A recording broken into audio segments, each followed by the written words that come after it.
Hello and welcome to Raggy's Beers, Wines and Spirits Reviews. Tonight I'm brewing, although at the moment it's actually soaking in hot water, Brewferm's Kriek beer. Yep, you can see it. So, most beer kits are 24 litres. This fella is only a 12 litre. So, you know, a bit disappointing for me because it's not the cheapest either. It's 25 quid for 12 litres. So, basically that's 24 500ml bottles. So, it works out at £1 a bottle. So, not the cheapest. It is a very nice cherry beer though. It's 5.5%. Now, according to the instructions, if you can actually understand them properly, it's you put half a kilo of sugar in to get the 5.5. Well, I'm not having that. I want it higher. So myself, I'm putting 2 kilos of sugar, 4 times the amount, and I'm going a little bit high. I'm going to 13 litres because what usually is the case, that you've got 1 litre of sediment, which is no good to anybody. So I want 12 litres of beer and 1 litre of sediment rather than 11 and 1. So I've already put the sugar in the fermentation bucket. Hello. There you go. It's already in there. I've given it a good mix. I'm just going to pour another kettle full of hot water in. There it goes. So,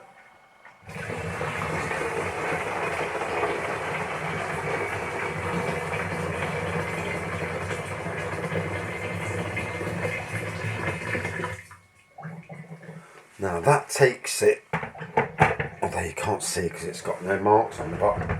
So I'm just going to swirl this round. Well, it's not too violent because 1, it's hot, and 2, you don't want to lose any of the sugar.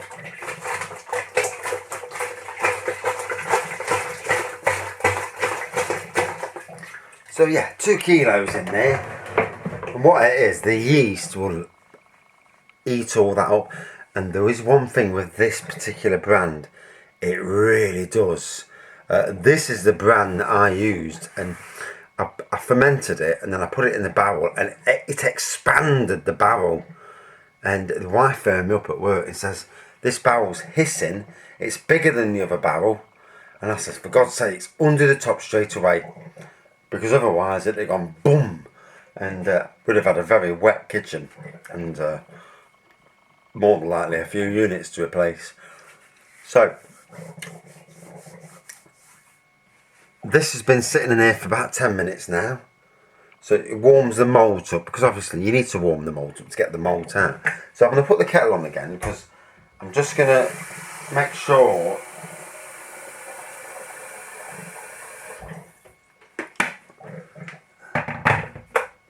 that I can, you know, just get the rest of that malt out. Right, I'm just going to fetch the tin opener. Right, first things first, pour the hot water away.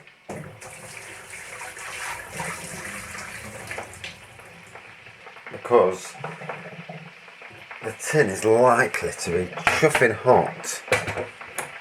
Not too bad. Right. Now, I've made this beer twice before, and both times absolutely beautiful. It is a beer that is quite strong on the alcohol content,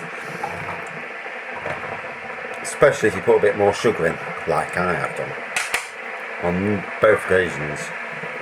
So, let's flick it round, show you. That's what it looks like. Really dark. Doesn't exactly look cherry at the moment. Ooh.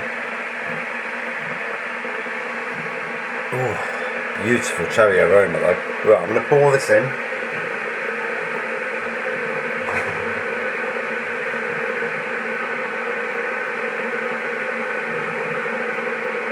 And sadly, I got a bit down the chuffing barrel. It's the only down there. there's always a chance you're going to miss, and this was that time, you know.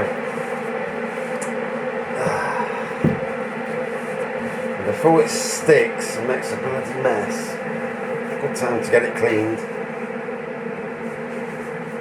Not only that, before the wife comes down, catches me and says, "What the hell are you doing?"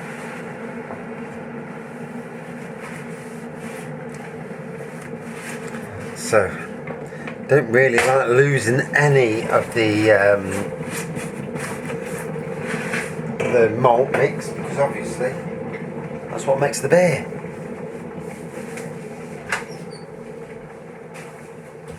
So straight away, all cleaned.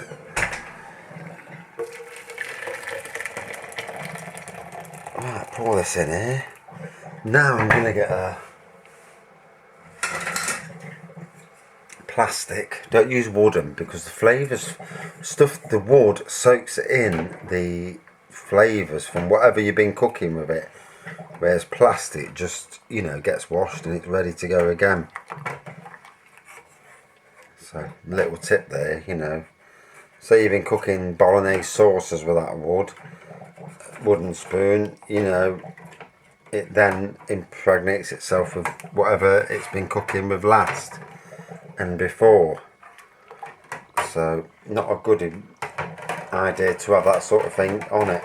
Right, I'm just going to pour this in, and this time try not to get any down the side of the chuffing fermentation bucket. Try, one can hope.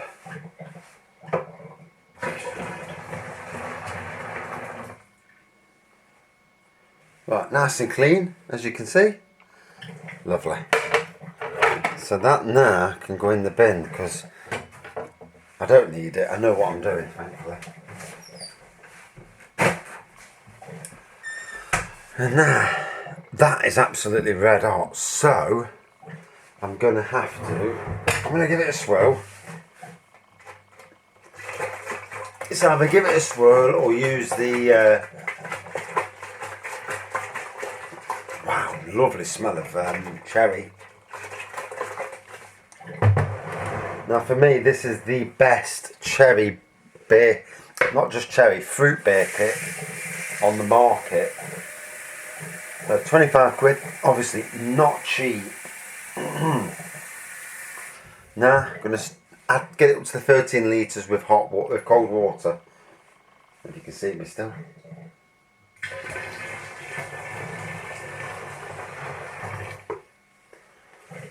In the instructions, it wants you to get, hello there, to about 20 degrees.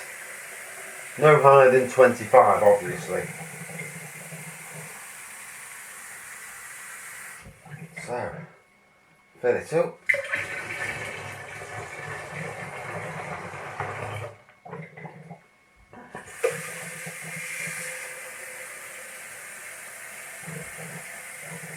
Now on this bucket, it hasn't actually got markings. It's got 10, 15, 20 and 22, but no markings for the in between, which is most helpful.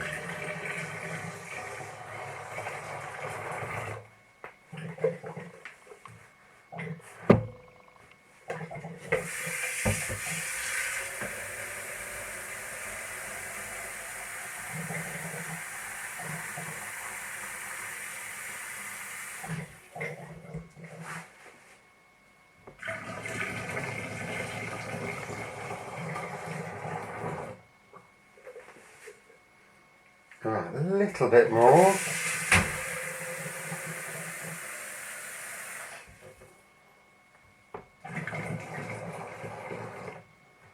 Right, now that, just let me show you.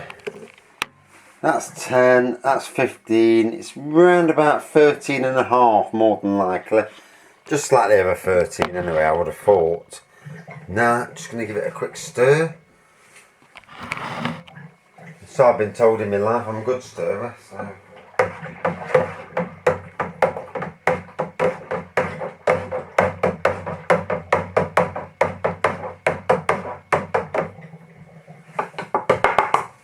So that's had a good stir. And all important there is the temperature. I have a feeling that the temperature is going to be too high.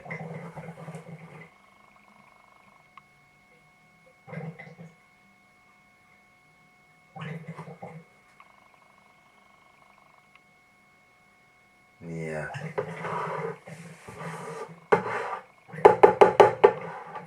So, just going to add a bit of cold. Don't really want to put too much cold water in, obviously, because we're getting close to 14.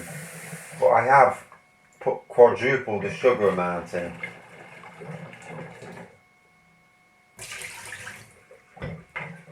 So it's still going to be a strong beer, regardless of how much.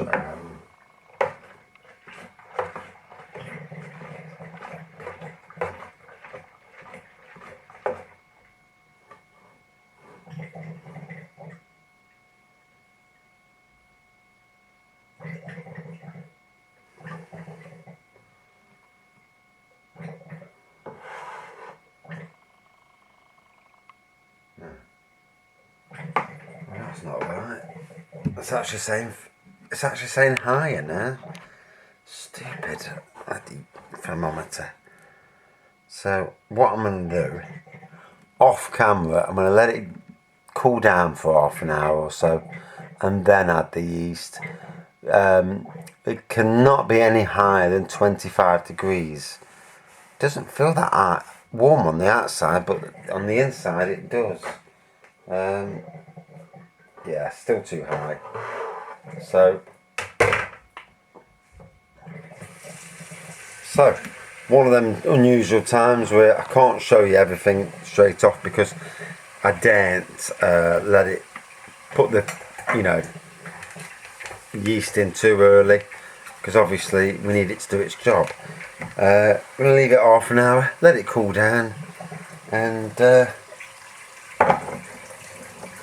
add this and see what happens in a few days' time. It says it's about a week. I'm not worried. I'd rather it go, and it's going to bubble like a sod with all that sugar in. And yeah, just to see where it goes.